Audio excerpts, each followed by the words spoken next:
बिस्मिल्लाहिर्रहमानिर्रहीम, अस्सलाम वालेकुम। पाकिस्तान के शहरों के नाम वैसे क्या है जी? इस्लामाबाद, लाहौर, कराची और इंडिया के अगर आप नाम ले लें तो दिल्ली, मुंबई, हैदराबाद। लेकिन ये जंतर मंतर क्या है जी? वैसे मैंने तो आज तक नहीं सुना ये नाम इंडिया के किसी शहर का, लेकिन जाहिर सी बात है होगा। जंतर मंतर से मुझे याद आया यार, ये जो एहतजाज चल रहा है, यूथ उनकी जो स्टूडेंट्स हैं उनकी तरफ से, ख़ास तौर पे लड़कियां बहुत हैं उसमें एहतजाज कर रही हैं, और मुसलमान लड़कियां बहुत सारी हैं उसमें। और आप यकीन करें, ऐसे ऐसे फ़नी किस्से सामने आ रहे हैं कि मुझे बताते हुए भी हंसी आ रही है। तो मसला क्या है जी, अगर वो पुलिस वाले रस्से लगा रहे हैं तो उससे रस्से कशी शुरू कर देते हैं। अगर वो बैरियर लगा के जगह रास्ता रोकते हैं तो बैरियर को साइकिल और पहिए के तौर पर इस्तेमाल करके झूला लेना शुरू कर देते हैं।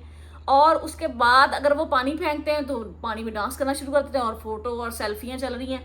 बाकी जी बाकायदा पुलिस वालों से पूछा जा रहा है कि आंसू गैस की सहूलत नहीं है।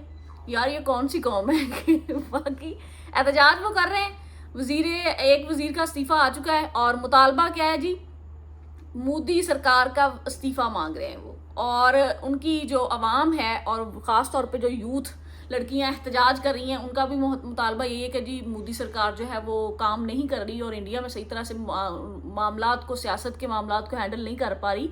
एक लड़की का सोशल मीडिया पे मैंने देखी वीडियो, वो कह रही है कि जी ये हमारी सरकार के पास करने के लिए और कुछ नहीं है, सिर्फ ये इनके पास दो ही बहाने हैं, एक तो मुसलमान, दूसरा पाकिस्तान। तो इसी तरह के हालात है। अगर देखा जाए तो पाकिस्तान की जितनी भी कोई हुकूमतें हैं जिनसे कुछ नहीं बन पाया, उन्होंने भी यही कुछ किया कि जी चोर पकड़े गए, चोर भाग गए, ये हो गया, वो हो गया। इसी तरह के मामले हर मुल्क में हैं।